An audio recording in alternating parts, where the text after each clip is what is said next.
కొద్ది నిమిషాలు మనం దేవుని యొక్క మాటలు, దేవుని వాక్యంలో నుండి మనము జ్ఞాపకం చేసుకుందాం.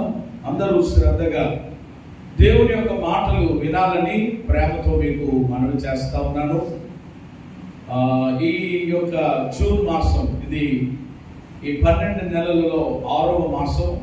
ఈ ప్రకారంగా చూసినప్పుడు మరి యొక్క సంవత్సరంలో అప్పుడే మన కళ్ళ ముందు చెప్పండి ఎన్ని నెలలు గడిచిపోయినాయి అన్నమాట? 6 నెలలు. ఈ 6 మాసాలు కూడా దేవుడు మనలను సంరక్షించారు. దినాలు చాలా వేగంగా మరి కాలం పరిగెడుతున్నటువంటి పరిస్థితులు మనం చూస్తూ ఉన్నాం. అందుకని ఇందాక ఆరాధనకు వెళ్ళే ముందు కూడా నేను అదే ఆ మాటే జ్ఞాపకం చేశాను, ఇప్పుడు అదే జ్ఞాపకం చేస్తున్నాను.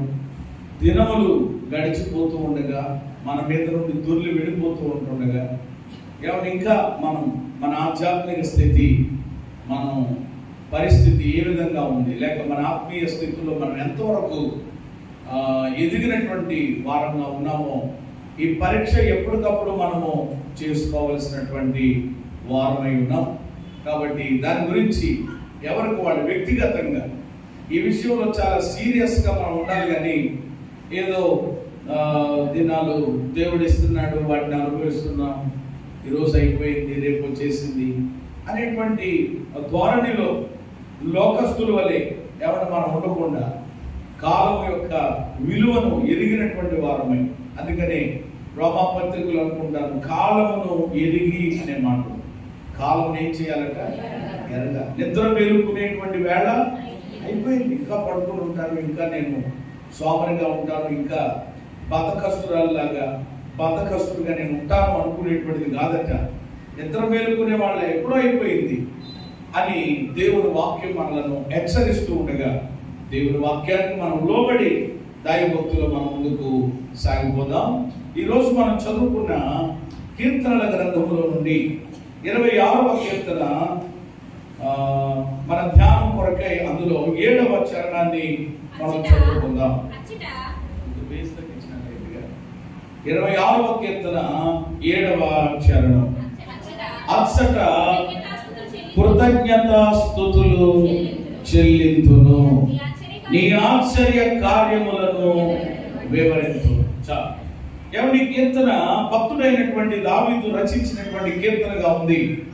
మనందరికీ తెలిసినటువంటిదే, దావీదు రాసినటువంటి కీర్తన.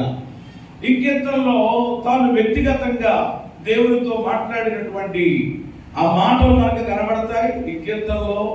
అయితే మనం చదువుకున్నటువంటి 7వ వచనంలో దావీదు యొక్క అనుభవాన్ని మనం చూస్తున్నాం. దావీదు దేవుని యొక్క సన్నిధిలో కలిగి ఉన్నటువంటి తీర్మానాన్ని మనం చూస్తున్నాం.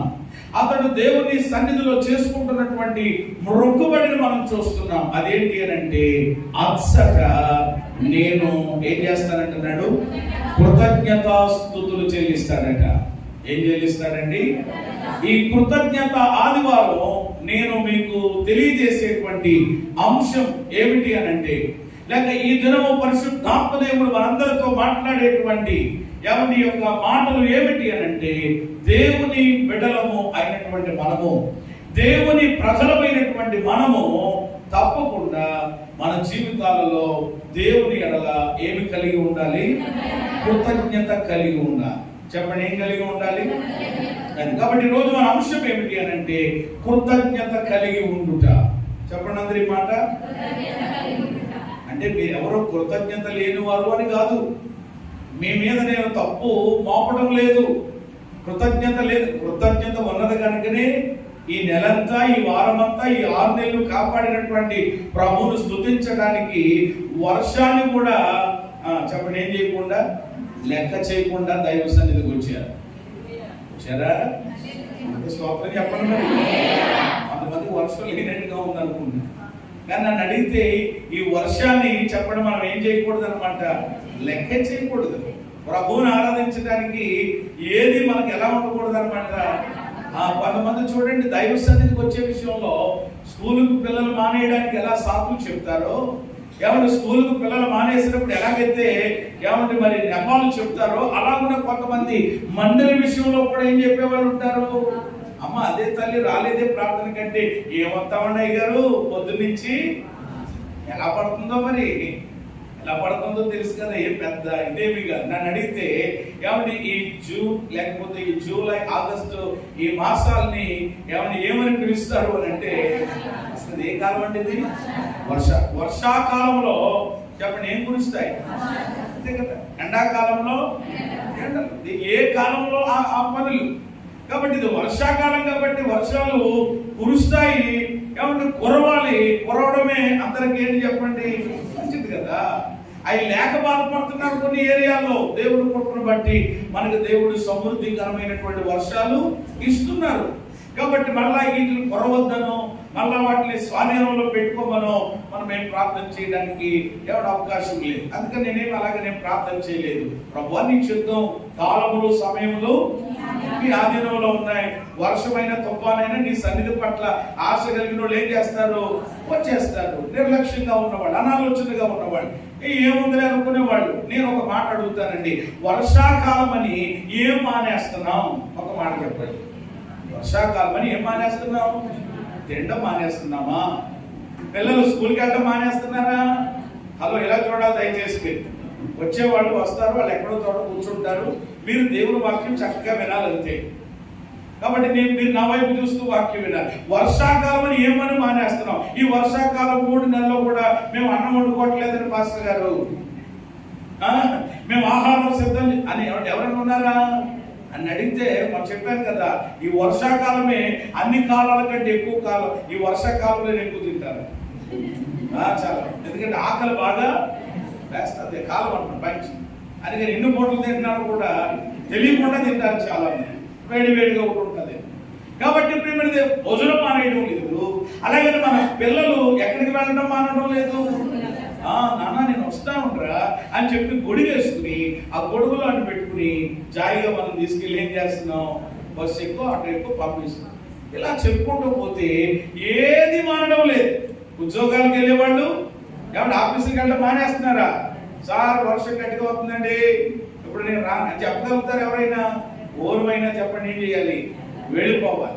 ఇలాగున పనికి వెళ్ళే వాళ్ళు పనికి పోతా ఉన్నారు, ఉద్యోగానికి వెళ్ళే వాళ్ళు ఉద్యోగానికి వెళ్తున్నారు, ఎవరి బడికి వెళ్ళే పిల్లలు బడికి వెళ్తున్నారు.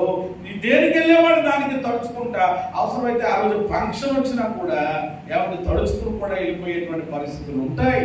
అయితే నేను అంటాను, మరి ఇన్నాటికి కూడా వర్షం అని చెప్పి నువ్వు మానలేనప్పుడు మరి దైవ సన్నిధికి ఎందుకు మానాలి? నేను అంటాను, వాటన్నిటికంటే శ్రేష్టమైనది చెప్పండి ఏమిటి?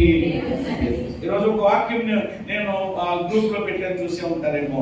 నీ మందిర ఆవరణములో ఒక దినము గడుపుట 1000 దినముల కంటే, భక్తిహీనుడు గుడారములలో నివాసం చేయడం కంటే ఎక్కడ ఉండడం ఇష్టమంట.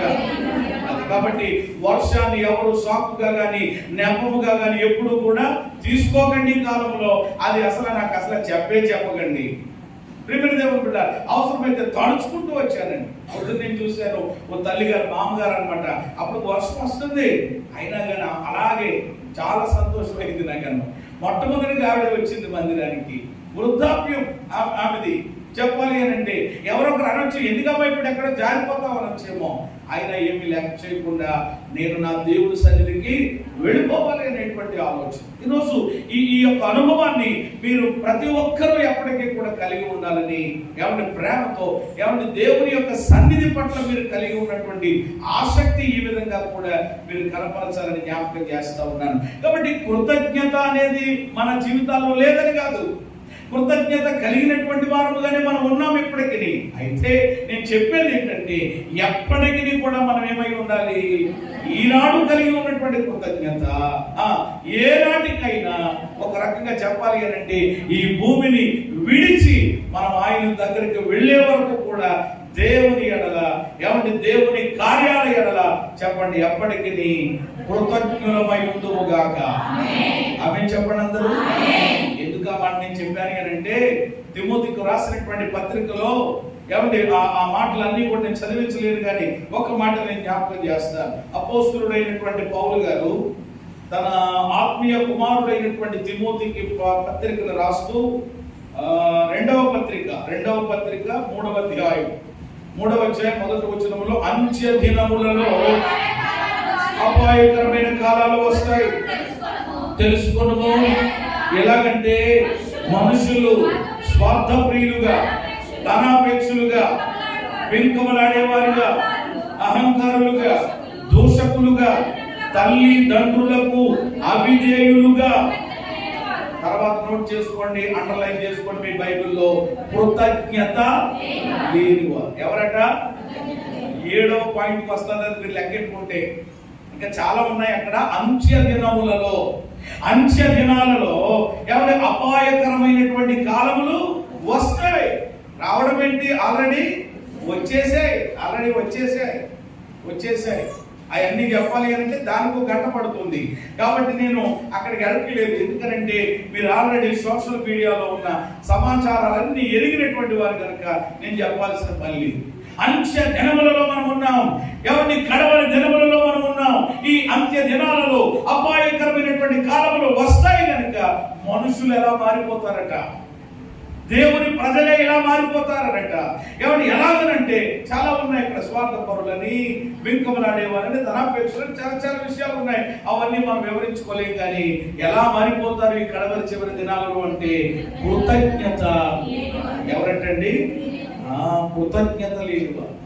కాబట్టి అలా మారిపోయేటువంటి అవకాశం ఉంది. కృతజ్ఞత లేని వారిగా ఎవరిని ఏ స్థితిలో ఒకప్పుడు మనం పడి ఉన్నాం, ఏ స్థితిలో నుండి ఏ స్థితిలోనికి దేవుడు మనల్ని పైకి లేపాడు, ఈ రోజు మన పరిస్థితులను ఎలాగనో మార్చాడు అని కనీసం దేవుని మీదనైనా, ఎవరి ప్రేమను దేవుని కార్యాలయాలైనా, ఎవరు మన కొరకు భారంతో కన్నీళ్లతో ఎవరిని మరి దేవుని యొక్క సన్నిధిలో ఎవరిని ప్రార్థించినటువంటి ఎవరిని సేవకులనైనా, ఎవరిని అలాగే తోటి సహోదరులనైనా మరిచిపోయేటువంటి ఎవరిని ఆ పరిస్థితులు వస్తాయి ప్రేమను దేవుడులారా. ఎందుకంటే ఇవి చివరి దినములు కాబట్టి కృతజ్ఞత లేని వారిగా మారిపోతారు. కాబట్టి మనము అలాగా ఉండకూడదని, అలాగున మనము ఎవరిని మారకూడదనేటువంటి ఉద్దేశంతోనే ప్రేమ దేవుడులారా ఈ రోజు మరొకసారి ఈ చివరి ఆదివారమున దేవుడు మనందరితో ఈ అంశంలో నుండి మాట్లాడడానికి ఆయన ఇష్టపడతా ఉన్నారు. కృతజ్ఞత అనేటువంటి యొక్క మాట మనందరికీ తెలిసిందే. కృతజ్ఞత అనగా ఏంటి చెప్పండి? కృతజ్ఞత అనగా దానికి మీనింగ్, దానికి వివరణ ఏంటి? చేయబడినటువంటి మేలులకు తగినట్లుగా ఎవరిని ప్రవర్తించడం, అలాగే చేయబడినటువంటి మేలులకు ప్రతిగా దేవునికి తిరిగి థ్యాంక్స్ చెప్పడం, వందనాలు చెప్పడం, ఎవరి స్తోత్రాలు చెల్లించడమే ఏమంటారనమాట కృతజ్ఞత. ఇది దేవుని పిల్లలమైనటువంటి మనందరి జీవితాలలో ఖచ్చితంగా కలిగి ఉండాలి. ఈ 2024వ సంవత్సరం ఈ 6 మాసాలు దేవుడు మనల్ని కాపాడారండి. ఈ 6 నెలల్లో ఎంతమంది ప్రియమైన దేవుని బిడ్డలారా ఈ లోకాన్ని విడిచిపెట్టిన పరిస్థితులు ఉన్నాయి. ధనము కలిగిన వారు, బలము కలిగిన వారు, ఉన్నతమైనటువంటి స్థితిలో ఉన్నవారు ఎంతో మంది ప్రియమైన దేవుని బిడ్డలారా కాలగర్భంలో కలిసిపోయారు, కనుమరుగైపోయారే. కానీ దేవుని కృప మన ఎడల దేవుడు విస్తరింపజేసి ఈ 6 నెలల్లో కూడా ఎవరిని ఆయన మనల్ని కాపాడారు కదా, మనల్ని పోషించారు కదా. ఎవరిని ఎక్కడికి వెళ్ళి నీవు ఎవరిని చెయ్యి చాపేలాగా దేవుడు చేయలేదు కదా. ఎవరి ప్రియమైన దేవుని బిడ్డలారా మన కుటుంబాన్ని ఆశ్చర్యకరంగా ఆయన పోషించారు కదా. ఎవరు మన యొక్క బిడ్డల యొక్క చదువుల్లో ఆయన సహాయం చేశారు కదా. ఒక్క మాట చెప్పాలి అని అంటే దేవునికి కృతజ్ఞతాస్తుతులు చెల్లించడానికి ఏమీ లేదు అనడానికి లేదు. నిజంగా దేవునికి కృతజ్ఞతాస్తుతులు చెల్లించడానికి 1 గంట 2 గంటలు ఒక రోజు కూడా చెప్పడేమవుదో నేనంటాను మన జీవితమే చాలదు. హల్లెలూయా. అన్ని మేలులు దేవుడు ఇవి గుర్తుకు రావు కొంతమంది మొఖాలకి. ఏమంటే దెబ్బ దాటిన తర్వాత ఏం చేశారట, కొన్ని రకాలు అలా ఉంటాయి. ప్రియమైన దేవుని బిడ్డలారా మనం అలా ఉండకూడదు. ఎవరి మేలు జరిగిన తర్వాత, కార్యం జరిగిన తర్వాత, ఎవరి దేవుని ద్వారా ఎవరి ఉపకారాన్ని పొందుకున్నటువంటి తర్వాత మరలా ఎవరిని మరిచిపోయి ఎవరి దేవుని యొక్క సన్నిధికి సహవాసానికి దూరం అయిపోయేటువంటి కృతజ్ఞతాహీనులుగా మనం ఎంత మాత్రం ఉండడానికి వీల్లేదు. దేవుని పిల్లల జీవితాల్లో ఖచ్చితంగా ఈ కృతజ్ఞత అనేటువంటిది కలిగి ఉండుట చెల్లించుట ఎంతో ప్రాముఖ్యమైనటువంటి అంశం. చేతులు ఎత్తి స్తోత్రం చెబుతామా? చాలా ఖచ్చితంగా. ఎవరు మనుషుల విషయంలోనే చూడండి, మనుషుల విషయంలోనే కృతజ్ఞత లేకపోతే ఎంతగా ఫీల్ అవుతారు వాళ్ళు. ఎవరి మన నుండి ఎవరి ప్రేమిని దేవుడు పిల్లారా, ఎవరైతే మేలు పొందుకుని మనము తిరిగి వారి ఎడల కృతజ్ఞత కలిగి లేకపోతే వెంటనే వాళ్ళకి చాలా బాధ అవుతుంది కదా. వాళ్ళ కొరకు ఎంత చేసామండి, ఎన్ని నిద్ర లేని రాత్రులు గడిపాం, హాస్పిటల్లో ఉంటే మేము వెళ్ళాం, క్యారేజీలు తీసుకెళ్ళాం, ఇంకా మొదలెడతారు చాలా మంది. ఇంకా ఉండదు కదా, ఎందుకని పాపం అంతసేపు ఆమె ఆ క్యాసింగ్ చేసింది అని అంటే వాళ్ళు ఆమె విషయంలో ఎలా ఉన్నారనమాట. అంతసేపు చెప్పుకోదు, ఎందుకంటే జరిగి చెప్తారు, ఎంత చేసిన అనవసరం అండి. మా ఇంట్లో మేము పెంచుకునేటువంటి ఏమన్నా కుక్కకైనా ఏముందట విశ్వాసం అంటారు, రెండవదిగా కృతజ్ఞత కూడా. ఆ కుక్క కూడా విశ్వాసంతో పాటు అది కూడా ఉంటుంది. కాబట్టి ఖచ్చితంగా మన విషయంలో ఏమండి పెంచేటువంటి వారి విషయంలో చాలా ఒక రకమైనటువంటి ఇది చూపిస్తారు, అది నోరు లేకపోయినప్పటికీ అని చాలా సందర్భాల్లో ఇలా మాట్లాడుతూ ఉంటారు. కానీ మనుషులకే మరి ఎంత బాధేస్తే మరి దేవుడు మన విషయంలో ఎంత బాధపడతారో మనము ఆలోచించాలి కదా. కృతజ్ఞతల గురించి కొన్ని విషయాలు నేను మీకు జ్ఞాపకం చేస్తాను. మొదటి మాట ఏంటంటే, కృతజ్ఞత లేకపోవడం పాపం అనే విషయాన్ని మనము ఏమన్నా ఎప్పుడు మర్చిపోకూడదు.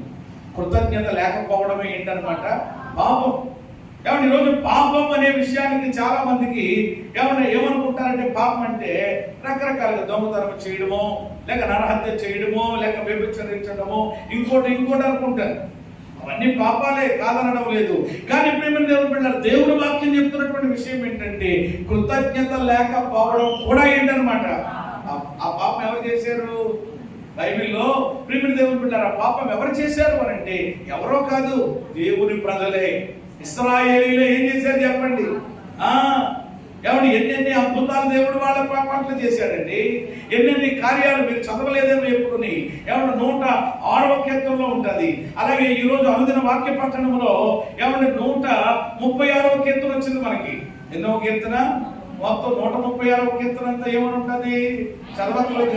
యెహోవా దయాళుడు, ఆయనకు కృతజ్ఞతాస్తుతులు చెల్లించుడి, ఆయన కృప అని చెప్పి ఎన్నెన్నండి.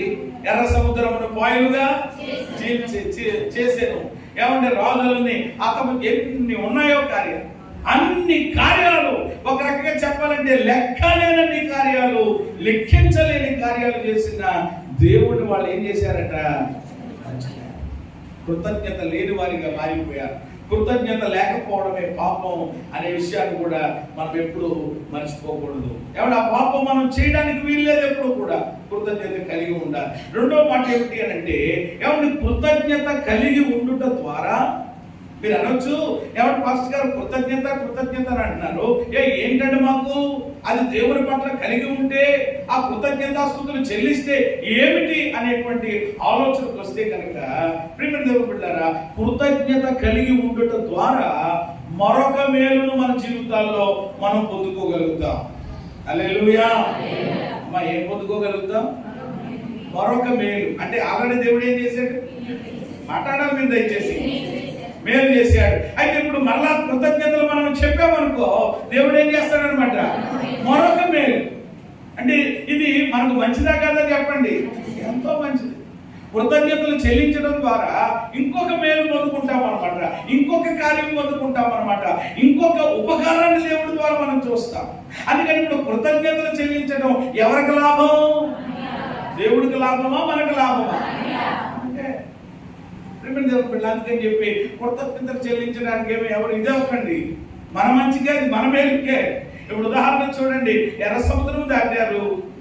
అద్భుతం జరిగింది. 15వ అధ్యాయంలో మిరియాం ఏం పట్టుకుంది చేత్తో? ఎవరొకరు పట్టుకునేవాడు ఉండాలి సంఘంలో, తంబురలో పట్టుకునేవాడు ఉండాలి.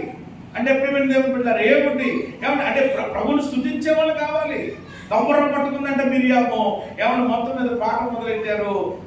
అద్భుతమైన పాట అది. నిర్గమకాండ 15వ అధ్యాయం ప్రభువును స్తుతించారు. ఏమంటే మీరు ఆలోచించండి, అంటే దేవుడు వాళ్ళ పట్ల ఒక అద్భుతమైన భీకరమైన కార్యం చేసినప్పుడు వాళ్ళ దేవునికి థ్యాంక్స్ చెప్పారు, కృతజ్ఞతలు చెప్పారు. ఆ తర్వాత మళ్ళా 16వ అధ్యాయంలో ఏం చూస్తాం మనము? చదవలేదని నిర్గమకాండం ఎప్పుడుని 14లో ఎర్ర సముద్రం 2 పాయలు అవడం, 15 అధ్యాయంలోనేమో పాట పాడి కృతజ్ఞతలు చెల్లించడం, 16 అధ్యాయంలో ఏం జరిగింది? మారాను మధురంగా దేవుడు చేశాడు. ఏమండి?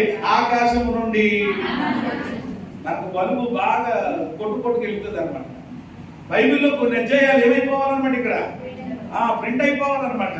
నిర్గమకాండము 14, 15, 16 లైన్ గా గుర్తుపెట్టుకోవాల్సినటువంటి అధ్యాయాలు. యోహాను సువార్త 14, 15, 16 అధ్యాయాలు గుర్తుపెట్టుకోవాల్సిన అధ్యాయాలు. పరిశుద్ధాత్మను గురించినటువంటి అధ్యాయాలు. యోహాను సువార్త 17వ అధ్యాయము ఏమని యేసయ్య చేసినటువంటి ఒక అద్భుతమైన ప్రార్థన. ఏమని మత్తయి 5, 6, 7 యేసయ్య కొండ మీద చేసినటువంటి ప్రసంగం. ఇలాగ బైబిల్లో కొన్ని అధ్యాయాలే ఎక్కడ ఉండాలి? మన బుర్రలో ఉండాలి. అంతగా దేవుని వాక్యాన్ని మనం ప్రేమించాలి. అంతగా దేవుని వాక్యాన్ని మనం చదవాలి, ధ్యానించాలి.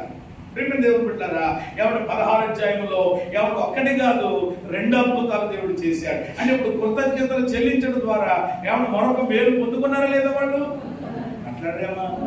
నువ్వు ఇంకో మేలు పొందుకోవాలంటే, ఇంకో కార్యం జరగాలంటే చేయి వెంటనే దేవుడికి కృతజ్ఞత.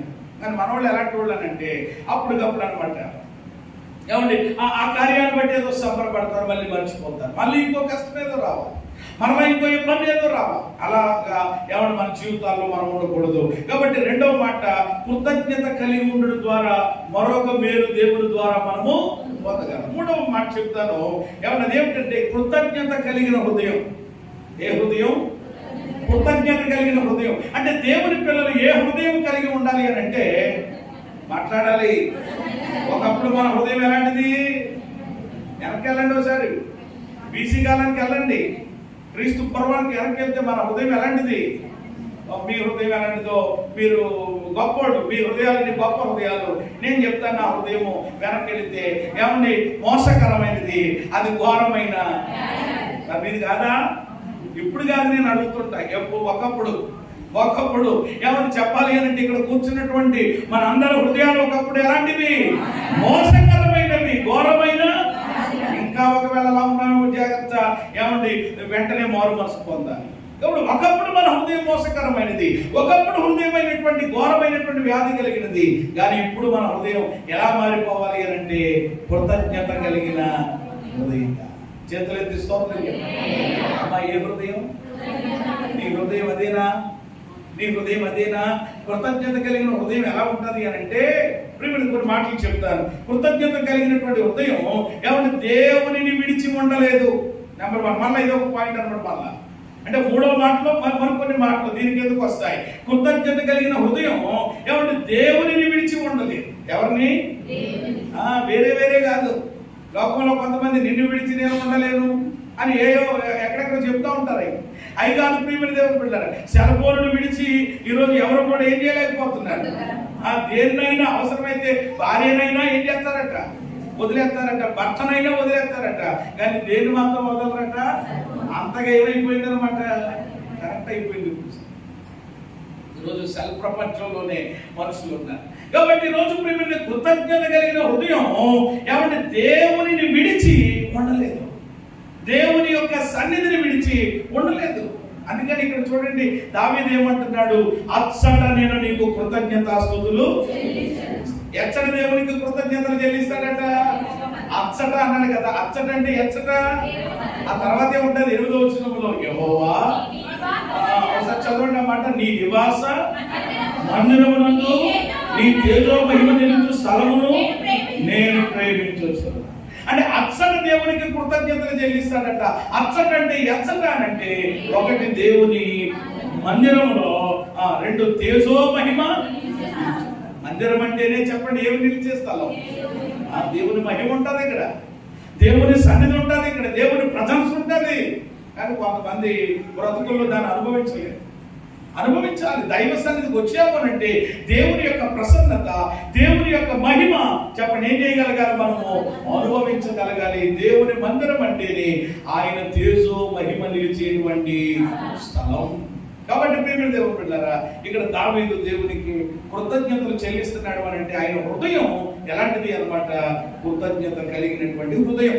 కాబట్టి మొదటి మాట దేవునిని విడిచి ఉండలేదు. 2 ఎవరి కృతజ్ఞత కలిగిన హృదయం దేవునిని స్తుతించకుండా ఉండలేదు. ఎవరిని స్తుతించకుండా? కాబట్టి దావీదు నిజంగా అతను హృదయం అంతా కృతజ్ఞతతో నిండిపోయింది కాబట్టి ఏమండి ఎక్కువగా ఆయన చేసే పని ఏంటి అని అంటే దేవుడిని స్తుతిస్తాడు. ఎలాంటి పరిస్థితుల్లోనైనా స్తుతిస్తాడు. కష్టంలోనైనా ఏం చేస్తాడు? స్తుతిస్తాడు. ఇబ్బందుల్లోనైనా ఏం చేస్తాడు? ఎలాంటి పరిస్థితులు ఎదురైనా దావీదు జీవితాన్ని చూడండి, ప్రభువుని స్తుతించడమే. కాబట్టి కృతజ్ఞత కలిగిన హృదయం ఏమంటే ఆయన స్తుతించకుండా ఉండలేదు. ఏమంటే ప్రేమ దేవుని బిడ్డలారా, మళ్ళా స్తుతించడానికి మళ్ళా కారణాలు ఎదుర్కోకూడదు. ఏమంటే ఎన్నో ఉన్నాయి దేవుడు చేసినటువంటి కార్యాలు. ఏమన్నా మూడవదిగా చెప్పాలి అంటే కృతజ్ఞత కలిగినటువంటి హృదయం ఏమంటే ఆయన కొరకు ఏమంటే పెదవి విప్పకుండా ఉండలేదు. పెదవి విప్పకుండా ఉండలేదు. ఈరోజు దేవుని యొక్క సన్నిధిలో ప్రియమైన దేవుని బిడ్డలారా, నీ నోరు తెరవబడడం లేదు అనంటే, ఏమంటే నీ పెదవి విప్పబడడం లేదు అనంటే నీ హృదయం అలా లేదేమో. అందుకని చూడండి, కొంతమంది ఆ పెదవి విప్పితే చాలు, ఆల్రెడీ వాళ్ళ హృదయం అంతా కృతజ్ఞతతో నిండిపోయి ఉంటుందేమో, వాళ్ళ పెదవి విప్పితే నోరు తెరిస్తే చెప్పండి ఏం చేస్తారనమాట. ఎవరో ఒకరు అంటారు కదా, మీ అబ్బాయి అంట ఇలాగ, లేకపోతే మీ అమ్మాయికి బాగా మంచి సంబంధం వచ్చిందండి, మంచి ఇల్లే కట్టుకున్నారండి, లేకపోతే ఇలాగ అయిందని నన్ను అనగానే వెంటనే ఎవరు వాళ్ళ నోటంలో వచ్చేటువంటి పదాలు ఎలా ఉంటాయి? ఎవరి అంతా దేవుని యొక్క కృపండి. ఆయన ఎవరి మనకి ఎలాంటి వాళ్ళు అండి అసలు ఎవరి ఒకప్పుడు మేము ఎవరి కూటికి తినడానికి కూడా సరైనటువంటి ఆహారం లేదండి. ఈ రోజు ఎవరిని చక్కని ఆహారం తింటున్నామనంటే, ఖరీదైనటువంటి వస్త్రాలు మేము ధరిస్తున్నామనంటే, ఖరీదైనటువంటి గృహాల్లో మేము నివాసం చేయగలుగుతున్నామనంటే మేము దీన దశలో ఉన్నప్పుడు ఆయన మమ్మల్ని అంటే కృతజ్ఞత కలిగినటువంటి హృదయం దేవుడి కొరకు ఏ విప్పకుండా. కొంతమంది అదేంటో తెలియదు, మాటలు రావు. ప్రియమైన దేవుని బిడ్డలారా, బైబిల్లో అందుకని వాళ్ళ గురించి ఇలా మాట్లాడే వాళ్ళ గురించి దేవుడు ఎంత ఘాటుగా మాట్లాడాడంటే మోగ కుక్కలు అన్నాడంటే. చూడండి మరి ఎంత ఇదిగా. మనకి గొడవ పడాలి కదా, నొచ్చుకోవాలి కదా. ఏ కుక్కలంట? కొన్ని కుక్కలా ఉంటాయి, మరి కొన్ని అలా కాదు, ఏమి లేకపోయినా ఏమంటే ఆలోచిస్తాం. ఆలోచించండి, ఈరోజు పెదవి విప్పాలి. దేని కొరకు? ఎందుకు కొరకు అని అంటే చెప్పండి, ఏం చేయడానికి? ఆయనను మహిమపరచడానికి. హల్లెలూయా. ఈరోజు నేను ఎలా ఉన్నానంటే బాబు, ఎక్కడైనా సరే అది పెళ్ళ, అది పేరంటమా, అది ఇంకోట, అక్కడ బంధువులు ఉన్నారా, స్నేహితులు ఉన్నారా, ఏమన్నా ఇంకొకరు ఉన్నారా, వాళ్ళు ఏమనుకుంటారు, వీళ్ళు ఏమనుకుంటారు, అక్కర్లేదు. అందుకని భక్తుడు సిరివెళ్ళాను గారు పాడుతూ అన్నారు, నిన్ను స్తుతించడానికి సిగ్గుపడకు యేసయ్యా. ఏం పడకూడదు ఆయన స్తుతించడానికి? అదే దేవుడి గురించి చెప్పడానికి, దేవుని కార్యాలు చెప్పడానికి ఎంత సిగ్గో. కొంతమంది వేరే పనికి మాటలు చెప్పమంటే చూడండి, ఏమన్నా గంటలు వాగుతారనమాట కూర్చొని. అనవసరం. ఎవరు మన పెదవి విప్పితే ప్రభువుని మనము ఘనపరచగలగాలి, మహిమపరచగలగాలి అని అంటే మన హృదయం దేనితో నింపబడి ఉండాలి? కృతజ్ఞత కలిగిన హృదయం పెదవి విప్పకుండా ఉండలేదు. ఆయన్ని స్తుతించకుండా, ఆయన గురించి చెప్పకుండా, ఆయన గురించి మాట్లాడకుండా, ఆయన గురించి ఏమంటే ప్రకటించకుండా ఉండలేదు. కాబట్టి ఆ హృదయం 3 పాయింట్లు చెప్పాను నేను. 4వది ఏమిటి అని అంటే కృతజ్ఞత కలిగినటువంటి హృదయం గుండె నిండా ఆయన నింపుకుంటది. కృతజ్ఞత కలిగిన హృదయం ఎవరిని నింపుకుంటది? గుండె నిండా ఎవరిని నింపుకుంటది? ఆయన్నే, యేసయ్యనే. ఈరోజు ప్రియమైన దేవుని బిడ్డలారా, మన గుండె నిండా ఎవరున్నారు? మన గుండె నిండా ఎవరి? ప్రియమైన దేవుని బిడ్డలారా, దేనికి మనము స్థానం ఇచ్చాం? కొందరు గుండెల్లో ఏవేవో ఉంటాయి, అక్కర్లేనివి ఉంటాయి, అనవసరమైనవి ఉంటాయి. కృతజ్ఞత కలిగిన హృదయము ఎవరి హృదయం అంతా ఎవరిని నింపేసుకుంటుందనంటే యేసయ్యనే, దేవుణ్ణే, దేవుని ప్రేమనే, దేవుని కార్యాలనే, దేవుని మంచితనాన్ని, దేవుని గొప్పతనాన్ని నింపేసుకుంటారు. అలా నింపబడిందా? ఎవరి లేక వేటితో నింపబడింది మన హృదయం? చివరి మాట, ఎవరి కృతజ్ఞత కలిగిన హృదయం ఆయన్ని ఆరాధించకుండా ఉండలేదు. ఏం చేయకుండా ఆరాధిస్తుంది కృతజ్ఞత కలిగిన హృదయం. ఎవరి ఆరాధన కూడా మామూలుగా ఉండదు అనమాట. ఎవరి ఏదో గుంపులో ఉన్నట్లుగా ఉండదు అనమాట. ఆ ఆరాధన ప్రియమైన దేవుని బిడ్డలారా ఆనంద బాష్పాలతో కూడినదిగా ఉంటుంది. కళ్ళప్పుడు ప్రియమైన దేవుని బిడ్డలారా కనురెప్పల నుండి, చెంపల మీద నుండి నీళ్లు ఏమవుతా ఉంటాయి. ఈరోజు ప్రియమైన దేవుని బిడ్డలారా అలాంటి ఎవరు కృతజ్ఞత కలిగిన హృదయంగా ఈరోజు మన హృదయాలు ఉన్నాయా, మన హృదయాలు ఉన్నాయా అని ఎంతైనా పరిశీలన చేసుకోవాల్సినటువంటి అవసరత ఉన్నది. కాబట్టి మొదటి మాట చెప్పాను, కృతజ్ఞత లేకపోవడం ఏంటంట పాపం. 2 కృతజ్ఞత కలిగి ఉండడం ద్వారా మరొక మేలు పొందగల. 3వది కృతజ్ఞత కలిగిన హృదయం. కృతజ్ఞత కలిగిన హృదయం, ఆ హృదయం ఎలా ఉంటుందో 5 విషయాలు అక్కడ నేను జ్ఞాపకం చేశాను. కాబట్టి మెట్టుకు నేను చెప్పేటువంటి విషయం ఏమిటి అని అంటే, దేవుని ప్రజలము, ఆయన రక్తము చేత కడగబడినటువంటి కొనబడినటువంటి మనమందరము కూడా ఎప్పటికైనా ఏమంటే ఈ కృతజ్ఞత అనేటువంటి ఈ గొప్ప లక్షణాన్ని మనందరి జీవితాల్లో కలిగి ఉండాలి. ఈ కృతజ్ఞత అనేటువంటిది మన నరాల్లో చెప్పండి ఏమైపోవాలన్నమాట, జీర్ణించుకుపోవాలి. చేతులెత్తి ఒక మంచి స్తోత్రం చెప్పండి. హల్లెలూయా. పరిశుద్ధ గ్రంథంలో కూడా ఏమంటే చాలా మంది దేవుని కార్యాల పట్ల కృతజ్ఞత కలిగిన వారిగా ఉన్నారు. వాళ్ళని ఈరోజు మనం జ్ఞాపకం చేసుకుందాం. నేను ఎక్కువ విషయాలు ఏమి జ్ఞాపకం చేయను, కానీ ఒక 3 లేక 4 జ్ఞాపకం చేసి, ఎందుకంటే వాళ్ళు మనకు ఒక ఆదర్శంగా ఉన్నారు. ఎవరైనా అంతే కదా, ఎవరినైనా కానీ వారిలో ఉన్నటువంటి మంచిని మనం తీసుకోగలగాలి. వారి యొక్క భక్తి జీవితం మనకు ఆదర్శవంతంగా ఉండాలి. వారి యొక్క భక్తి జీవితం మనకు ప్రభావితం చేసేదిగా ఉండాలి. ఇదివరకు కూడా నేను చెప్పాను ఒకసారి, ఇప్పుడు చెప్తున్నాను. ఒక అమ్మాయి అంటే 10th క్లాస్లో ఫెయిల్ అయిపోయినప్పుడు ఆమె ఏమి ఏర్పాటు చేసుకుందట, కృతజ్ఞత కూడిక. ఎప్పుడు కూడిక? అసలు ఎప్పుడు కూడిక పెట్టుకుంటారు ఎవరైనా? రాత్రి కూడా మందిరంలో కూడిక జరిగింది. ఏ కూడిక అంటే పుట్టినరోజు కూడిక. ఇలాగ కొన్ని కూడికలు కృతజ్ఞతతో పెట్టుకోవడానికి కొన్ని కారణాలు ఉంటాయి.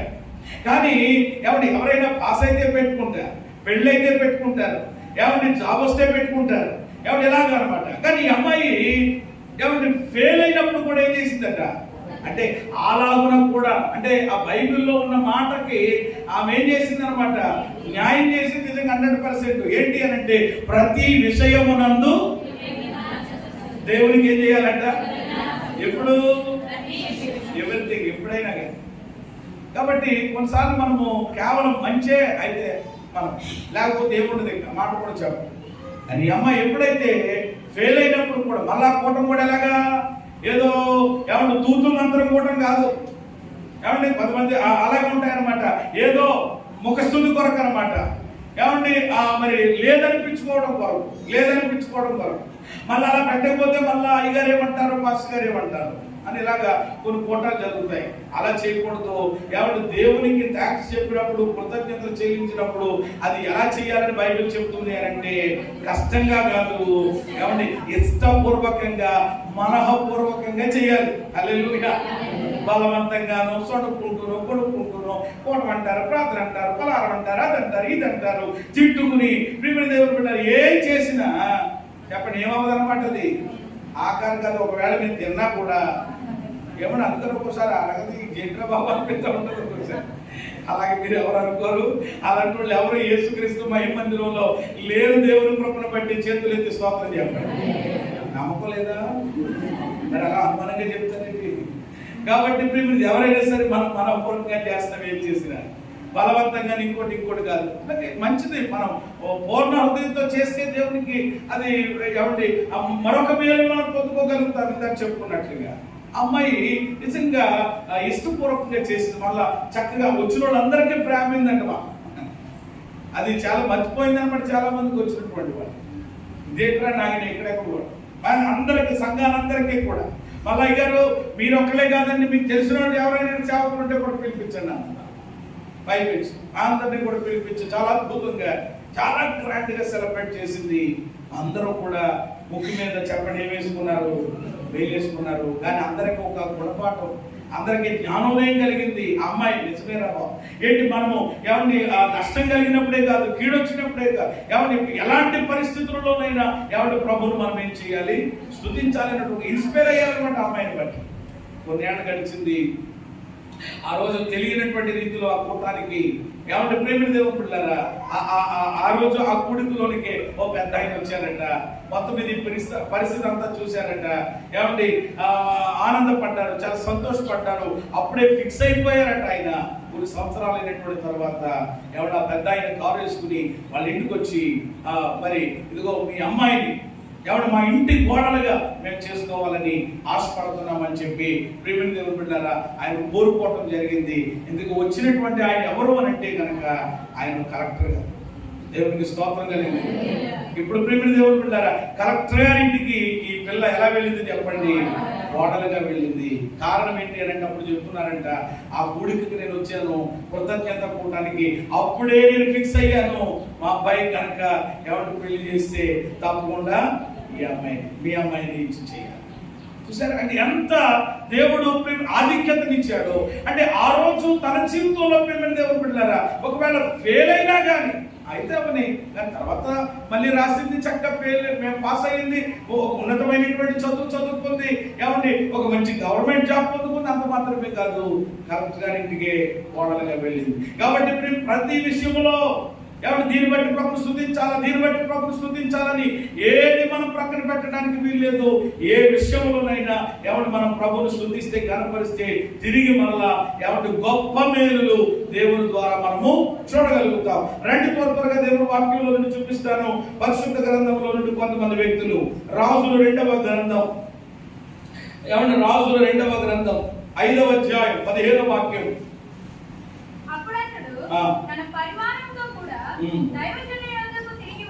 తిరిగి వచ్చి చింతగించుము, ఇశ్రాయేలులో ఉన్న దేవుడు తప్ప లోకమంతటి యందును మరి ఒక దేవుడు లేడని నేను ఎరుగుదును. ఇక్కడ ఒక చక్కని మాట, శ్రేష్టమైన మాట. ఏమంటే ఎవరు మాట్లాడుతున్నారు ఈ మాట అంటే నయమాను అనే వ్యక్తి మాట్లాడుతున్నారు. నయమాను స్టోరీ మనందరికీ తెలిసిందే కదా. ఏమండి నయమాను ఎవరి నయమాను అని అంటే ఏమండి సిరియా రాజు సైన్యాధిపతి అయినటువంటి నయమాను. సిరియా రాజు దగ్గర ఈయన ఎలా ఉన్నాడండి? సైన్యాధిపతి అని అంటే ఎవరు? సైన్యమునకు అధిపతి, కమాండర్ అన్నమాట. ఆయన చిటికేస్తే ఎవరైనా సరే అలాగే ఆగవలసిందే. చాలా అధికారం కలిగిన వాడు, మంచి పవర్ఫుల్ కలిగినటువంటి వాడు అనమాట. ఒక మంచి స్థితిలో ఉన్నాడు ఈయన. అయితే చాలా మంచి పరిస్థితిని పొంది భౌతికంగా, కానీ శారీరకంగా ఆయనకు ఉన్నటువంటి బలహీనత ఏమిటి అని అంటే ఏ రోగం ఉందంటే ఆయనకి కుష్ఠరోగం ఉంది. ఏమండి ఈయన ఒకసారి ఇశ్రాయేలు మీద యుద్ధానికి వెళ్ళినప్పుడు ఏమంటే ఆ యొక్క యుద్ధంలో మరి ఇశ్రాయేలులో ఉన్నటువంటి మరి కొంతమంది పిల్లల్ని తీసుకొచ్చేసినటువంటి క్రమంలో ఒక బిడ్డను కూడా, ఇశ్రాయేలు చిన్నదని పేరుంది ఆమెకు, బానిసగా ఎవరు వెళ్ళి ఇంట్లో తెచ్చేసుకోవడం, ఈ అమ్మాయి బాగా పనిచేసేదిగా ఉంది అని నచ్చి మొత్తం మీద ఆ ఇంట్లో పెట్టుకుని ఏమంటే మరి ఉంటుంటే ఈ నయమాను భార్యకి ఏమంటే ఆమె పరిచయం చేస్తాం, ఆ ఇంట్లో బానిస పిల్లగా ఉంటుంది. కొన్ని దినాలైనటువంటి తర్వాత ఇతని యొక్క మొత్తం పరిస్థితి ఏమండి ఆ అమ్మాయి గమనించింది. అయ్యో మా యజమానుడు బయట చూస్తే చాలా చక్కగా హడావుడిగా ఉంటాడు, అందరూ కూడా సెల్యూట్ చేస్తారు, అందరూ గౌరవిస్తారు, కానీ ఈయనకి ఎలాంటి బలహీనత ఉందా అనుకుని దేవుని భక్తులు ఎదిగిందేమో, దేవుని మనసు కలిగినటువంటి బిడ్డేమో వాళ్ళ మరి నయమాను యొక్క భార్యతో మాట్లాడడం, అమ్మ శుభ్రంలో ఒక మంచి దైవజనుడు ఉన్నాడు, ప్రవక్త ఉన్నారు, అక్కడికి వెళితే మన నాయన గారిని తీసుకెళ్తే తప్పకుండా ఆయన బాగుపడతారని చెప్పడం. మొత్తం మీద ఆ చిన్నదాని యొక్క మాటలు విని ఏమంటే పనివాడిని తీసుకుని అక్కడికి వెళ్ళడం. వెళ్ళినటువంటి తర్వాత చెప్పండి, ఎలీషా గారు ఏమన్నారట? నూనె రాయలేదు, చేతులు పెట్టలేదు, ఏం చేయలేదు, ఒకే ఒక మాట చెప్పారు, పక్కన ఉన్నటువంటి యోర్దాను నదిలోకి వెళ్ళి మొదలున్నారు. వెంటనే ఆయనకి ఏమొచ్చింది? కోపం వచ్చింది. మా దేశంలో ప్రఖ్యాతి కాంచినటువంటి గొప్ప నదులు ఉండగా ఏమండి ఈ కాలంలోనే నేను మునిగేదని చెప్పి మొత్తం మీద తిరిగి వెళ్ళిపోతుంటుంటే పర్వాలేదు చెప్పాడు. మొత్తం మీద మనసు మార్చుకుని తిరిగి వచ్చాడు. అక్కడ 15వ వచనంలో మనం చూస్తాం, 14లో అతడు పోయి దైవజనుడు చెప్పినట్లు యోర్దాను నదిలో 7 మారులు మునగగా అతని దేహం ఏమైందట? పసిపిల్ల దేహము వలె. ముందు కోపగించుకున్నాడు. ముందు పాస్టర్ గారు మీరు ఇలాగని చెప్తారు. చాలాసార్లు మేము చాలా దుర్మార్గులుగా కనబడతా ఉంటాం చాలా మందికి. ఏమంటే ప్రేమ దేవుడు బిడ్డలారా, చాలా మంది కఠినులుగా కనబడతా ఉంటాం కొన్నిసార్లు మా మాటలు. కానీ ఈయన మనసు మార్చుకుని ఆయన చెప్పింది ఏంటి అసలు? ఈడైతే దిక్కుమాలిన పనులని బోళ్ళని చెప్తున్నాడు. నిజంగా క్రైస్తవ ఏమంటే ఈ విశ్వాస జీవితంలో దేవుడు మనకి ఇచ్చినటువంటివన్నీ కూడా ఆజ్ఞలు ఏవైతే ఉన్నాయో అవన్నీ ఎలాంటివి చెప్పండి? భారమైనవి కావు. అన్ని ఎలాంటివి? సులువైనవి. ఏదైనా శనిగాడో ఏదో పట్టింది అనుకోండి, దాన్ని వదిలించాలి అని అంటే హోమం చేయాలంట. లోకపరంగా చూస్తే అది అగ్నిహోమము, హోమాల్లో రకాలు ఉంటాయి. హోమానికి ఎంత అవుతుంది? నిజంగా అలాంటి హోమాలు అంటారు మీకు ఎవరైనా ఏదైనా పొగేయడం అనమాట. కూర్చుని మధ్యలో ఎంత ఏదో సాంబ్రాన్ని కూడా ఏదో పట్టుకొచ్చి బాగుంది కదా అది. ఆ పొగేసి ఆఖరిలో చెప్పండి ఎంత అనమాట, మళ్ళీ డైరెక్ట్ ఫిగర్ ఉండదు అనమాట. 10,000 ఆ టన్నుల 16లో లేక 116లో ఏమంటే ప్రియమైన దేవుని బిడ్డలు చెల్లించి ఏమంటే ఆయన కాళ్ళు పళ్ళులో పెట్టి శుభ్రంగా కడిగి నెత్తి మీద వేసుకుని ప్రియమైన దేవుని బిడ్డలు ఆలోచించి ఈరోజు లోకపరంగా చూస్తే ఇలాంటి గోళ్ళకు ఉన్నాయి. కానీ దేవుని కృప మనకంతా దేవుడు ఏమిచ్చాడనమాట, అంత ప్రియే, ఖర్చు లేని పరిస్థితులు. దేవునికి స్తోత్రం కలిగిన ఓ వామం చేస్తే తెలుసుంటుంది, ఓ అభిషేకం చేస్తే తెలుసుంటుంది అట్లా ఖరీదు ఎంతో, అట్లా పరిస్థితి ఎంతో. తిరుపతి దేవస్థానానికి వెళ్తే మీరు చూసుకోవచ్చు కూడా, అన్ని రేట్లు కూడా పెట్టేశారటండి. నిజంగా దేవుని కృపను పెట్టి ఏముంది అసలు? ఏమంటే పుట్టినరోజుకి ఇంత, లేకపోతే పెళ్లి రోజుకి ఇంత ఏమైనా ఉందా? ఆలోచన చేయండి. ఎంతగా దేవుడు తన కృపను చూపిస్తుంటుంటే ఈ రోజు చాలా మంది ఇది కూడా ఎలా ఉంటుంది అనమాట, ఎంత కష్టమో ఎంత ఇదో ఆలోచన చేయండి. కొన్నిసార్లు మాటలు అలాగే ఉంటాయి. ఈయన కూడా ఇదేంటి, మా దేశంలో అద్భుతమైనటువంటి నదులు ఉండగా ఈ మురికి ఏమంటే కాలంలో మునగమంటాడేంటి పాస్టర్ గారు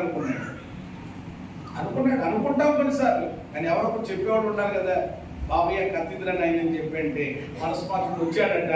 అందుకని అక్కడ చాలా క్లియర్ గా రాయబడిన మాట, దైవజనుడు ఏమన్నది అక్కడ, దైవజనుడు చెప్పినట్లు అతడు పోయి యోర్దాను నదిలో మునిగినప్పుడు అప్పుడు ఏమయ్యాడట, పసిపిల్ల దేహంలాగా అతని దేహం మారింది. చేతులెత్తి స్తోత్రం చెప్పండి.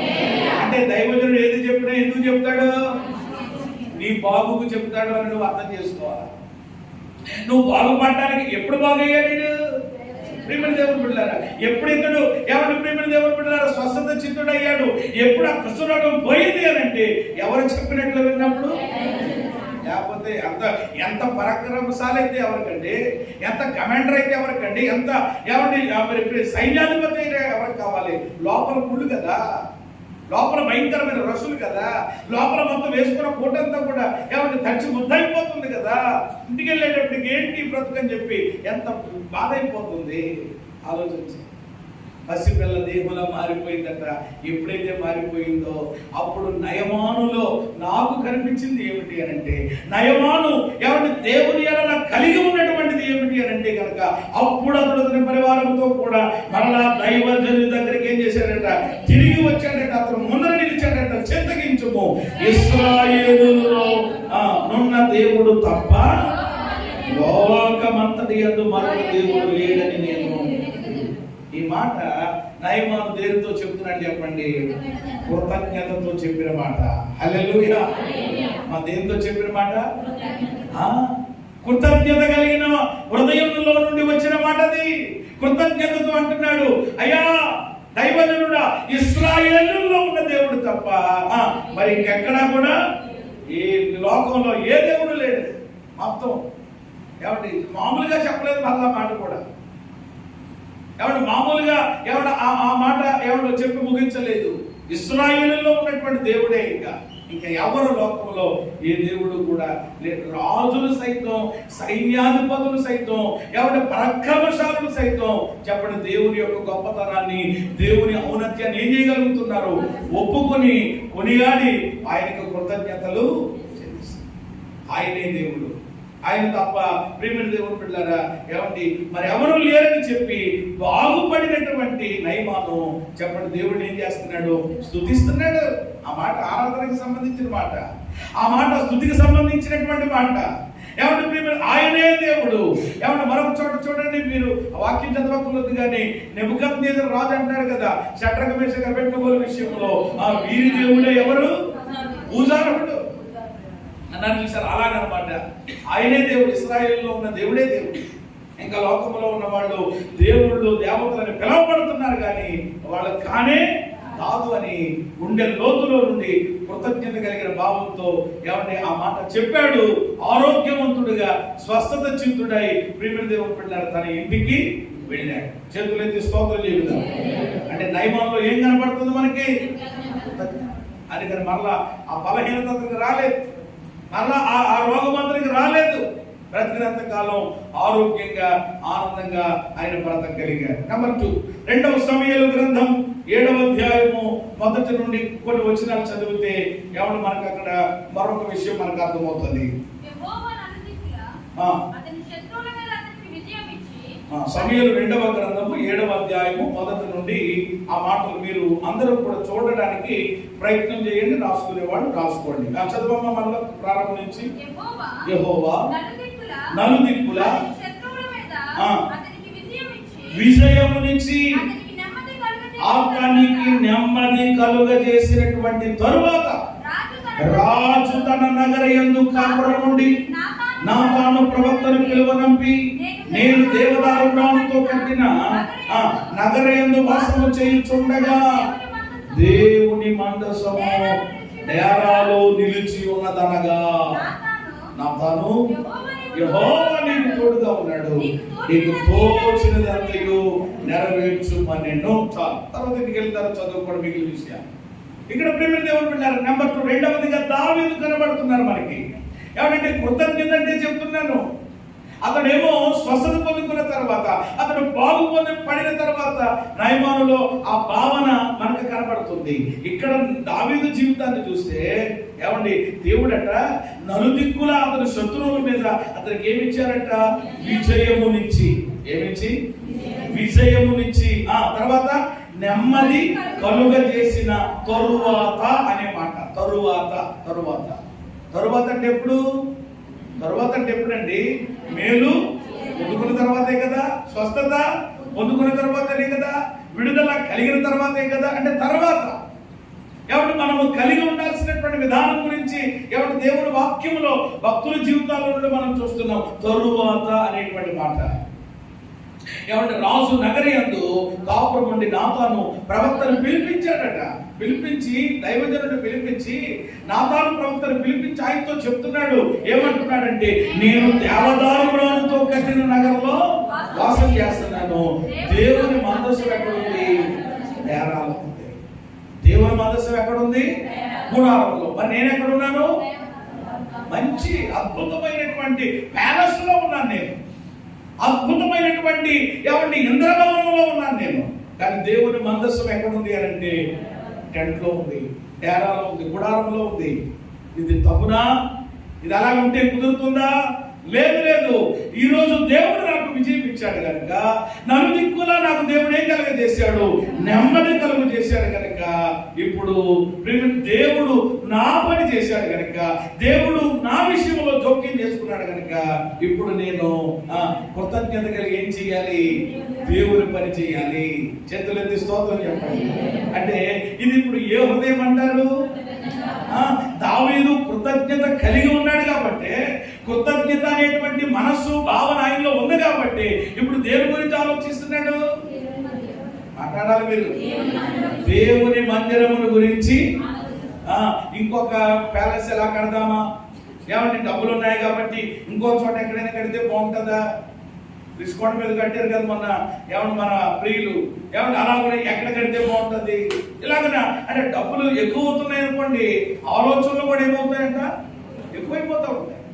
రాబడి వచ్చి డబ్బులు వస్తూ ఉన్నాయి అనుకోండి, ఏం చేస్తే బాగుంటుంది, ఎక్కడ కొంటే బాగుంటుంది, ఎవరికి ఇస్తే బాగుంటుంది, ఎంతకి ఇస్తే బాగుంటుంది. ఒకేసారి ఏమేం చేయడానికి ఐపీఎల్ ఎట్టేస్తున్నారంటే జాగ్రత్త. కలిగి ఉన్న దానితో ఏమంటుంది వాక్యం? ధనాపేక్ష లేని వారై కలిగి ఉన్న దానితో చెప్పండి, ఏం చేయండి? తృప్తి కలిగి ఉండండి. అంతేగాని వచ్చేస్తుంది కదా 5 రూపాయలు వచ్చేస్తుంది, 10 రూపాయలు వచ్చేస్తుంది, 20 రూపాయలు వచ్చేస్తుంది అని చెప్పి ఈ డబ్బులన్నీ పట్టుకెళ్ళిద్దంటే శుభ్రంగా వాళ్ళు ఏం చేస్తారంట? అంతా పుచ్చుకుని చెప్పండి ఏం చేస్తున్నారు ఇంకా అంతే. కాబట్టి ప్రియమైన దేవుని బిడ్డలారా, మనకి పెరుగుతుంది అనుకోండి, పరిస్థితులు బాగుంటున్నాయి అనుకోండి, ఆలోచనలు రకరకాలుగా వస్తాయి. ఇంకేం చేస్తే బాగుంటుంది కాదు. ఇప్పుడు దావీదుని దేవుడు ఎంతగా ఆశీర్వదించిన తర్వాత, దావీదు పట్ల ఇన్ని కార్యాలు చేసిన తర్వాత, ఇప్పుడు ఆయన గురించి ఆలోచన చేయట్లేదు, ఆయన బిడ్డలను గురించి ఆలోచన చేయట్లేదు. చెప్పండి దేని గురించి? నిజంగా ఈరోజు ప్రియమైన దేవుని బిడ్డలారా, సందర్భాన్ని బట్టి సమయాన్ని బట్టి నేను చెప్తున్నాను. నిజంగా మా బిడ్డల విషయంలో కనుక మేము ఇంకా ఎక్కువగా ఆలోచన చేస్తే, ఇప్పుడు ప్రసన్న కుమార్ కొరకు కొద్దిసేపట్లో ఏమన్నా మీరు అందరూ ప్రార్థన చేయాలని నేను కోరుకుంటున్నాను. ఆ బిడ్డను ఇంకా ఏమన్నా చదివించాలి అనుకుంటే కనుక ఆ ధనాన్ని కనుక కూడగట్టి ఏమన్నా ఆ బిడ్డకే పెట్టాలనేటువంటి తలంపు కనుక మాకు ఉంటే, ప్రియమైన దేవుని బిడ్డలారా, ఏమంటే చదువు కొరకు ఉన్నతమైనటువంటి స్థలాలకి పంపించేటువంటి అవకాశాలు, కానీ అంత సామర్థ్యం ఆ పరిస్థితి లేదు కనుక ఏమన్నా మందిరం గురించి దేవుడు ఎంత మాకు ఇచ్చినప్పటికీ అనేక మంది అనేక రకాలుగా ఏమన్నా మాట్లాడుకోరండి, ఎవరి లెక్కలు చెప్పుకుంటారో. మేము ఎవరికి ప్రేమ దేవుని బిడ్డలారా భయపడేది లేదు.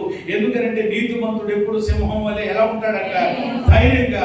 కాబట్టి మా దేవుడు మాకు ఇచ్చినటువంటి దాంట్లో ఏమన్నా మా కొరకు కేవలం ఆ తినడానికి మాత్రం ప్రేమ దేవుని బిడ్డలారా దాన్ని ఏమన్నా హెచ్చించుకుని మిగిలినటువంటి ధనమంతా కూడా నిజంగా కింద ప్రేమ దేవుని బిడ్డలు ఇంత మందిరం కట్టబడింది అని అంటే దగ్గరగా ఏమంటే 5 లక్షల వరకు అయింది. మొత్తం అంతా కలుపుకుంటే స్థలము కొనడం మొత్తం అన్నీ కూడా కలుపుకుంటే అవన్నీ కూడా అలాగా ఈరోజు అంత అద్భుతమైనటువంటి రీతిలో ఏమన్నా అక్కడ మనం చక్కగా భోజనాలు అయ్యి చేయగలుగుతున్నామనంటే అందులో కొంతమంది పాలిభాగస్తులు ఉన్నారు సంఘంలో. మళ్ళా మీరు ఎలాగ ఇవ్వాలి ఏమి డిమాండ్ లేదు. మళ్ళా దేవుడికి అప్పగించేసాం, పని జరుగుతుందాం అని చెప్పి మళ్ళా రెండవది మొదలు పెట్టాం.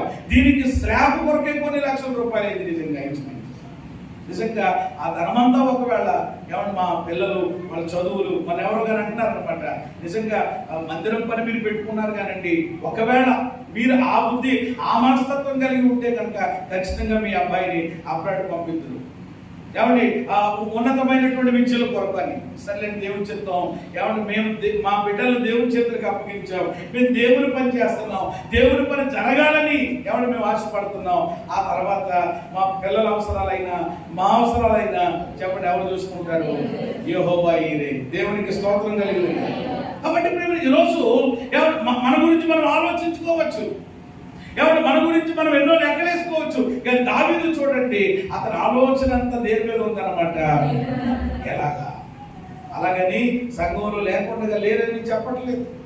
ఈరోజు నన్ను అడిగితే డబ్బులు ఉన్నవాళ్ళు ఏమంటే ధనం ఉండే పరిస్థితులు ఉన్నవాళ్ళు దేవుని కొరకు ఏం చేయలేరండి. నిజంగా ఇది వాస్తవం. మీరు ఏమనుకున్నా కానీ చెప్తారు. కూలీ నాలి చేసుకుని కష్టపడి ఏమంటే ఒక దీన స్థితిలో ఉన్నప్పటికీ కూడా అలాంటి వారండి. నేను నిజంగా ఒక్కొక్కసారి కళ్ళప్పుడు ఏమన్నా నీళ్లు తిరుగుతూ ఉంటాయి కొన్నిసార్లు. అయ్యో ఎందుకంటే అనిపిస్తారు. మీరు ఎందుకమ్మా అంతా మీరు ఇబ్బంది పడకండి, ప్రభువు నన్ను ప్రార్థన చేయండి. లేదండి, ఇప్పటికే మేము దేవుడి కొరకు చాలా మేము తక్కువ చేసాం, ఇంకా దేవుడి కొరకు చేయాల్సింది చాలా ఉందని చాలా ఆ రోజుకి కూలి పని చేసుకునేటువంటి వాళ్ళండి. నిజంగా కొన్నిసార్లు వాళ్ళ యొక్క త్యాగం చూసినప్పుడు, వాళ్ళ సమర్పణ చూసినప్పుడు నిజంగా వెంటనే నాకు జ్ఞాపకం వస్తుంది మాసిదోనియా సంఘం. దేవునికి స్తోత్రం కలిగింది. మాసిదోనియా సంఘంలో ఉన్న వాళ్ళు మన సంఘంలో ఉన్నారండి. కనబడిన వాళ్ళు మరుగ్గా ఉంటారు. వాళ్ళు పెద్ద ఏమైనా ధనవంతులు ఏమీ కాదు, ఏమంటే కోట్ల పడగలెత్తినటువంటి వాళ్ళు ఏమీ కాదు, లక్షాధికారులు ఏమీ కాదు. కానీ దేవుని యొక్క కార్యం చేయాలి అని అంటే ఏమన్నా అవసరం వాళ్ళ పనులైన ప్రక్కన పెట్టుకుంటారు, వాళ్ళ సొంత పనులైన వాళ్ళ ప్రక్కన పెడతారు. బైబిల్ కూడా అదే చెప్తుంది. ఎవరు మన సొంత కార్యాలని మనం చూసుకోవడం కాదంట, యేసుక్రీస్తు కార్యాలను కూడా. అలా యేసుక్రీస్తు కార్యాలు చూసేవారు యేసుక్రీస్తు మహిమందిరంలో ఉన్నారు. వారిని బట్టి చేతులెత్తి స్తోత్రం చెప్తారు. ఉన్నారు ప్రియమైన దేవుని బిడ్డ, లేకుండా లేరని చెప్పట్లేదు. 100 మంది ఉన్నారు ప్రియమైన దేవుని బిడ్డారా. ఎంత కలిగినా ఎంత వచ్చినా ఎలాంటి పరిస్థితులు ఉన్నా కానీ అసలు ఏమో అందుకనే పరిస్థితులు అలాగే ఉంటాయేమో. కాబట్టి ప్రియమైన దేవుని బిడ్డారా, అందుకని నేను అనుకుంటాను దేవుని పని అందరి ద్వారా కూడా జరగదు.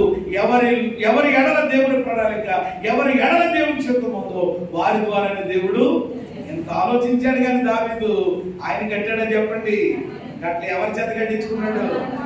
అంతా ఆయన ప్లాన్స్ వేరేగా ఉంటాయి.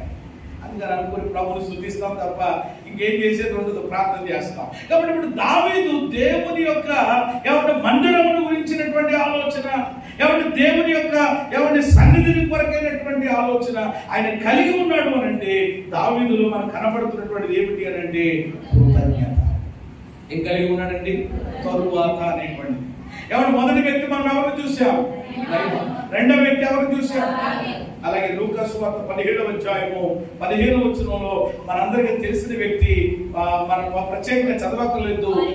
వారిలో ఒకడు స్వస్థత కలుగుడు చూచి గొప్ప శబ్దముతో దేవునిని మహిమపరచుచు తిరిగి వచ్చి ఆయనకు కృతజ్ఞతాస్తుతులు చెల్లించి. చాలు. ఎవరు? వారిలో ఒకడు. ఎవరిలో ఒకడు? 10 మందిలో ఒకడు. 10 మంది ఏమయ్యారు? అంటారా మీరు? బాగుపడ్డారు. 10 మంది స్వస్థత పొందుకున్నారు. కానీ ఎవరు వచ్చారంట? ఒక్కడు. ఇంతగా అతడు కూడా ఎవరు అనంటే ఒక అన్యుడు. ఇది చదువుతున్నప్పుడు నాకు పరిశుద్ధాత్ముడు ఒక తలంపించాడు అనమాట. ఎవరు అనేక సార్లు దీన్ని మనం ధ్యానం చేశాం, అనేక సార్లు మనం దీన్ని స్టడీ చేశాం, ఎవరు విన్నాం. కానీ ఇక్కడ ఒక విషయం ఏమిటి అని అంటే కనుక వారిలో ఒకడు అని అంటే ఎవరు బాగుపడింది 10 మంది. ఎవరి యాక్చువల్గా చెప్పాలి అని అంటే, న్యాయంగా చెప్పాలి అని అంటే కృతజ్ఞతలు ఎవరు చెల్లించాలి? 10 మంది చెల్లించాలి. కానీ ఒక్కడు మాత్రమే కృతజ్ఞత కలిగి ఉన్నాడు అనంటే దీనిని బట్టి చూస్తే 100%కి అంటే 100% చెప్పండి కృతజ్ఞత ఏమండి కలిగిన వారు, కృతజ్ఞత బుద్ధి కలిగిన వారు ఎంత శాతం ఉన్నారన్నమాట? 10% ఉన్నారు. 90% చెప్పండి ఏమి లేని వాళ్ళు. నేను చెప్పట్లేదు, వాక్యం చెప్తుంది. ఈరోజు సంఘాలలో కూడా ఇదే పరిస్థితి, ఈరోజు సహవాసములలో కూడా ఇదే పరిస్థితి. 100% ప్రియమైన దేవుని బిడ్డలారా, ఏమంటే 10% మాత్రమే ఏం కలిగి ఉన్నారు? దేవుని పట్లైనా, దేవుని కార్యాల విషయంలోనైనా, దేవుడు వాళ్ళకి ఇచ్చేటువంటి రాబడి ఏమంటే సంపాదనలో 10వ భాగమైన ఏమంటే అది ప్రథమ ఫలమైన ఇంకోటైనా అంటే సమయ విషయంలోనైనా, ధన విషయంలోనైనా, బల విషయంలోనైనా కేవలం ఎంత అన్నమాట? పర్సెంటేజ్ 10%. 90% మాత్రం ఏమి లేదు, కృతజ్ఞత లేదు. ఏదో బతికేస్తున్నాం అంతే. ఏదో ఏమంటే వచ్చేసేలే, ఆయన గొప్పవాడు కాబట్టి, ఆయన అద్భుతాలు చేసేవాడు కాబట్టి ఆయన చెప్పినట్టు వెళ్ళాం. ఏమంటే యాజకులకు కనబడ్డామన్నారు, కనబడ్డాం, బాగుపడ్డామంటే రారా మన పని మనం చేసుకుందాం. వీళ్ళకి అంత పెద్ద ఏమంటే ఫోకస్ లేదు, వీళ్ళకి దృష్టి లేదు, ఆ మనసు లేదు, ఏదో మామూలుగా. కానీ ఇతను అలా లేడనమాట. కాబట్టి ఈరోజు 100% ప్రియమైన దేవుని బిడ్డలారా, ఏమంటే 90% కృతజ్ఞత లేని వాళ్ళు ఈరోజు చాలా మంది ఎక్కడొక దేవుని యొక్క మందిరాల్లోనే ఉన్నారు. నేను ఈ సంఘం అనే చెప్పను, సార్వత్రిక సంఘాన్ని కలుపుకొని చెప్తున్నాను. 10% మాత్రమే చెప్పండి ఎవరున్నారు? కృతజ్ఞత కలిగినటువంటి వారు ఉన్నారు. అయితే 10%లో ఎవరు ఉండాలన్నమాట? నీవు, నేను, మనము ఉండాలి. చేతులు ఎత్తి స్తోత్రం చెప్పండి. ఏ శాతంలో ఉండాలి ఇప్పుడు మనము? 90%లోనే, 10%లోనే, 10%లోనైనా ఉండాలి మనం. అందులో కూడా నేను ఉండాలంటే ఇంకా ప్రియమైన దేవుని బిడ్డలారా, మన జీవితం ఏమంటే వ్యర్థమే, సార్థకం లేనట్టే ఆలోచన చేయండి. కాబట్టి మొదటి వ్యక్తి నయమాను, రెండో వ్యక్తి ఎవరు? దావీదు. మూడో వ్యక్తి ఎవరు? ఒక అన్యుడు. అతని పేరు అక్కడ లేదు, అన్యుడు, సమరయుడు. కాబట్టి అతనికి ఏముందో చెప్పండి. మరి రోజు ధన్యులుగా చేయబడినటువంటి నీకు లేకపోతే, మనకు లేకపోతే ఎలాగా ఆలోచించండి. చివరి మాట చెప్పి నేను ముగిస్తాను. యోహాను సువార్త 12వ అధ్యాయము మొదటి 3 వచనాల్లో, యోహాను సువార్త 12వ అధ్యాయము మొదటి 3 వచనాల్లో, కాబట్టి యేసు తాను మృతులలో నుండి లేపిన లాజరు ఉన్నటువంటి బేతనియకు పస్కా పండుగకు 6 దినములు ముందుగా వచ్చెను. అక్కడ వారు ఆయనకు విందు చేసిరి, మాతోపచారం చేసేది. లాజరు ఆయనతో కూడా భోజనముకు కూర్చున్న వారిలో ఒకడు. చాలా ప్రేమ. తర్వాత విషయాలు మీకు తెలిసిందే కనుక చదువుకోండి. ఇక్కడ ప్రేమ దేవుని బిడ్డలారా, ఒక ఫ్యామిలీ కనబడుతుంది మనకి. ఒక్కళ్ళని చెప్పలేం మనం, ఒక్కళ్ళని మనం చెప్పలేం. ఏమండి ఇక్కడ ఒక కుటుంబం కనబడుతుంది. ఏంటి కుటుంబం? లాజరు కుటుంబం. చెప్పండి ఏ కుటుంబం అండి? లాజరు కుటుంబం. లాజరు కుటుంబంలో ఎంతమంది ఉన్నారు? మార్తా, మరియా, ఒక చిన్న ఫ్యామిలీ వాళ్ళది. కానీ ఈ ఫ్యామిలీలో నుండి నేర్చుకునేది ఏంటి అని అంటే, ఈ కుటుంబంలో నుండి నేర్చుకునేది ఏమిటి అని అంటే, 11వ అధ్యాయంలో ఏం జరిగిందో మనకు తెలుసు. యోహాను సువార్త 11వ అధ్యాయంలో ఏం జరిగింది? లాజరు ఏమయ్యాడు? చచ్చిపోయాడు. సమాధి చేశారు. 4 రోజులు అయిపోయింది. కంపు వాసన. యేసయ్య వెళ్ళారు, లాజరు బయటికి రా అనంటే చచ్చిపోయినటువంటి లాజరు ఏమయ్యాడంట? బయటకు వచ్చాడు. ఒక రకంగా చెప్పాలి అని అంటే 11వ అధ్యాయంలో అద్భుతం జరిగింది. హల్లెలూయా. ఏం జరిగిందమ్మా? లాజరు కుటుంబంలో దేవుడు ఏం చేశాడు? అద్భుతం చేశాడు. మరణాన్ని ఎలా మార్చాడు? ఏమంటే దుఃఖాన్ని ఎలా మార్చాడు? సంతోషంగా మార్చాడు. వాళ్ళ పరిస్థితి అంతా మార్చేశాడు. కాబట్టి ఇప్పుడు ఏమండి ఆ 12వ అధ్యాయంలో యేసయ్యను వాళ్ళు పిలిచి ఏం చేశారట? విందు చేశారట. ఏం చేశారండి? విందు. ఏంటి విందు అనంటే ఇది కృతజ్ఞతా విందు. ఏ విందు చెప్పండి? విందుల్లో 3 పేర్లు ఉంటాయి, రకరకాల విందులు. బైబిల్లో కూడా చాలా విందులు ఉన్నాయి. అదొక సబ్జెక్ట్ ఇప్పుడు చెప్పడానికి ఏమంటే సమయం లేదు. కానీ ఇది ఏ విందు అని అంటే కృతజ్ఞత విందు. అంటే దేవుడు వాళ్ళ పట్ల చేసినటువంటి మేలులకు, దేవుడు వాళ్ళ జీవితంలో చేసినటువంటి ఆ అద్భుతాన్ని ఎవరు వాళ్ళు తలపోసుకుంటూ యేసయ్యను పిలిచి, ఎవరు యేసయ్యను పిలిచారనుకోండి, యేసయ్య ఒక్కడే వస్తారా? మాట్లాడాలి మీరు. కొంతమంది అందుకనే భయం అనమాట. వారు బాబు కొట్టమని అంటే తీరా ఒక్కడవుతాడండి. మళ్ళా పాస్టర్ గారు వస్తారు, పాస్టర్ గారు వస్తారు, మళ్ళా వెనకాల ఎవరైనా మైక్ కట్టేవాళ్ళు, లేకపోతే లైట్ కట్టేవాళ్ళు, ఎవరో మన మీద 10 మంది. యేసయ్య ఒక్కలే రారు ఎక్కడికి. ఎప్పుడు వచ్చినా ఆయన వచ్చారు అని అంటే ఆయన వెనకాల ఎవరు ఉంటారనమాట. 12 మంది లెక్కెట్టుకోవాల్సిందే. ఎవరు 12 మందితో అయిపోయిందా? ఎవరు 12, యేసయ్య ఒకరు 13తో అయిపోయిందా? ఎవరి 10 మంది ఏంటంటే ఇదిగో యేసయ్య మనం మరి ఎప్పటి ఇంటికి వస్తున్నారట, యేసయ్య ఎవరు మనల్ని ఆశ్రమం ఇంటికి వస్తున్నారట అని ఆ ఇదిలో ఉన్నవాళ్ళు, ఈ ఇదిలో ఉన్నవాళ్ళు వాళ్ళలో 10 మంది పోగయ్యారు. ఇప్పుడు ఎంత అయిందనమాట అంటే సంఖ్య అయిపోతుంది, పెరిగిపోద్ది. అంటే చూడండి, పెరిగిపోయినా పర్వాలేదు, మేము మాత్రం ఏం కలిగి ఉండాలి? కృతజ్ఞత కలిగి. ఏమంటే యేసయ్యకి వచ్చిన శిష్యులకి, సహోదరులకి చెప్పండి ఏం చేయాలి? విందు చేయాలి. అక్కడ ఆమె కూడా చేసినటువంటి ఒక అద్భుతమైన పని. మరి ఏంటంటే విలువైనటువంటి మిగుల ఏమండి జటామాంసి అత్తరుని తీసుకొచ్చి ఏమండి యేసయ్య ఏం చేసింది? అంటే విలువైన దానిని అర్పించి ఎవరు ప్రభువుని ఏం చేశారు చెప్పండి? ఘనపరిచారు, విందు చేశారు. ఏమండి అలాగే ఆమె విలువైనటువంటి అత్తరు తీసుకొచ్చి ప్రభువుని ఏం చేసింది? ఘనపరిచింది. అని అంటే వాళ్ళలో ఏముంది? కృతజ్ఞత ఉన్నప్పుడే ఏదైనా చేయగలుగుతాం. కృతజ్ఞత లేకపోతే వాసన కూడా రాదు, బయట అసలు వాసన కూడా రాదు. ఏమన్నా అదే లోపల కృతజ్ఞత ఉందనుకోండి, అంత పబ్లిక్ ఏముండదు, ఇంకా అయ్యో పదేవారు దానికే ఉంది. ఏమన్నా వెంటనే అది మనము క్రియలలో బాహాటంగా చూపించగలుగుతాం. వీళ్ళు చూడండి, వాళ్ళు ఖర్చు అయిపోయారు. ఏమండి ఇంత కార్యం, ఇంత అద్భుతం ఏమంటే పొందుకున్నటువంటి తర్వాత కూడా దేవుని స్తుతించుకుంటే ఎలా ఉండగలం?